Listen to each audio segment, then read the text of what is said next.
Ho'anani, Hulu Warrior by Heather Gale, illustrated by Micah Song.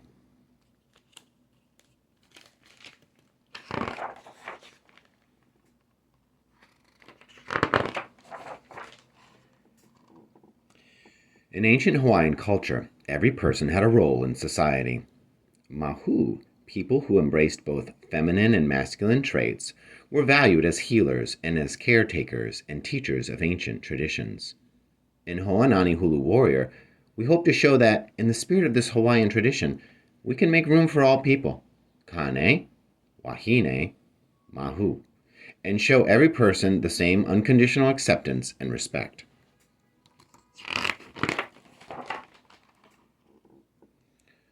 Ho'anani Kamai did not see herself as Wahine, a girl, or think she was a Kane, boy. She preferred just Ho'anani. She is who she is, her mother said. She does what she wants, her father said. But her sister, Kana, wished Ho'anani did not sing songs so loud or play ukulele faster and better than every Kane at school.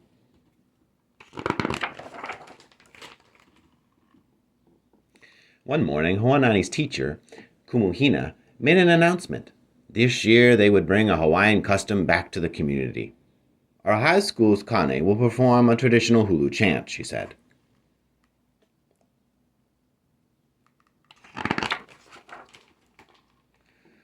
Closing her eyes, Ho'anani could almost smell smoke from the driftwood fire, hear feet stomp, stomp, stomping, see fingers tap, tap, tapping, and palms pitter-pat-patting. She sighed. If only she were Kane, and old enough for high school. Then Ho'anani heard auditions.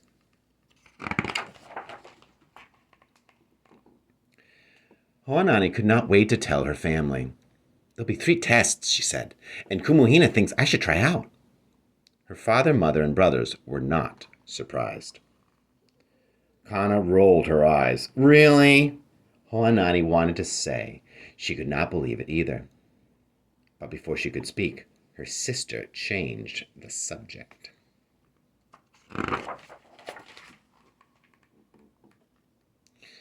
The next day, Ho'anani jogged to the gym. She peered inside. Strolling down the line, Kumuhina inspected each Kane's stance. On her command, their arms rose, bending at the elbows. When Kumuhina pushed down hard to measure warrior strength, Ho'anani's breath quickened. She could be with them. Her mind made up, she strode inside.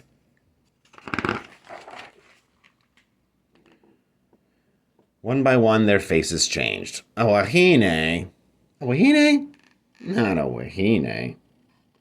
Last in line, Ho'anani lifted her arms. As Kumuhina pushed down, she held her place. Strong, sure, and steady. Ho'anani could not stop grinning when she told her family she passed. Kana frowned. How embarrassing. Her words made Ho'anani's chin tremble.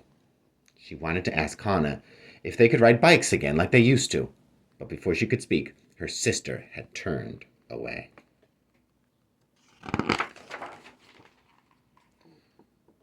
Memorizing the sway and song of story took patience and practice. Ho'anani did not stop until Hawaii's history was part of her, in dreams by night and thoughts by day, hands dragging across her face, arms reaching for the sky. As Ho'anani called the sun, the moon, the stars, she held her place, strong, sure, and steady.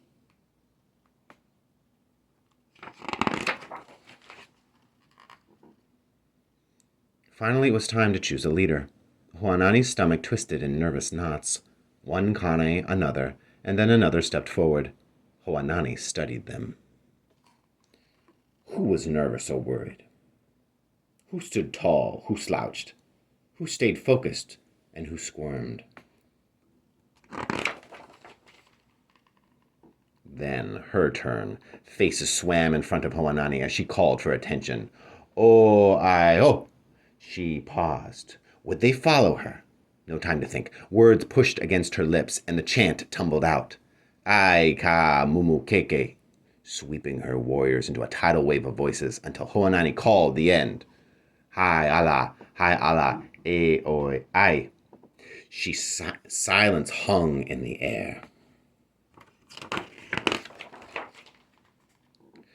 When Hoanani saw complete awe and true acceptance, she held her place, strong, sure, and steady. She was their leader. Later, Kumahina beckoned her over. Her teacher spoke with respect and honesty. She said some might not appreciate a wahine leading their sons up on stage. They might create a fuss. Hoanani knew she could not quit now. She had earned this position. She thought of her sister and looked up at Kumuhina. If someone wants to leave, she said, that is their problem. That evening, Hoanani couldn't wait to tell her family she had been chosen as leader of the Kane Hulu troupe. Her parents and brothers were proud, but Kana wasn't. Why do you always have to reject wahine things? Kana said. Just because I feel more Kane doesn't mean I'm not wahine. I'm in the middle. Why can't you just let me be me? But before Kana could speak, Hoanani had left the table. At last, the day of the show arrived. People lined up, tickets in hand. Chatter overflowed the hall. Lights dimmed. Hoanani wanted to feel strong, sure, and steady, but she was nervous. What if she wasn't Kane enough? If people protested, what would she do? From behind the curtain, a voice boomed. The next day, the island shook violently. Tutupele erupted from the depths. Oli! Hoanani shouted back on cue. Ready or not, it was time. And to the beat of the drums, the thud of heels, the clack of sticks, she toe-heeled stomped across the stage.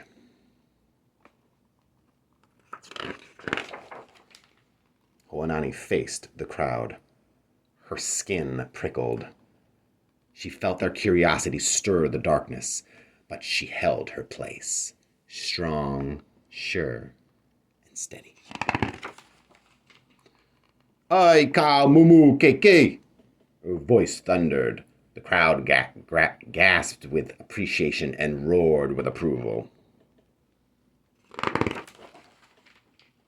One person stood. Hoanani caught her breath. Kana? Hoanani had found her place, not as a wahine, not as a Kane, but as a Hulu warrior.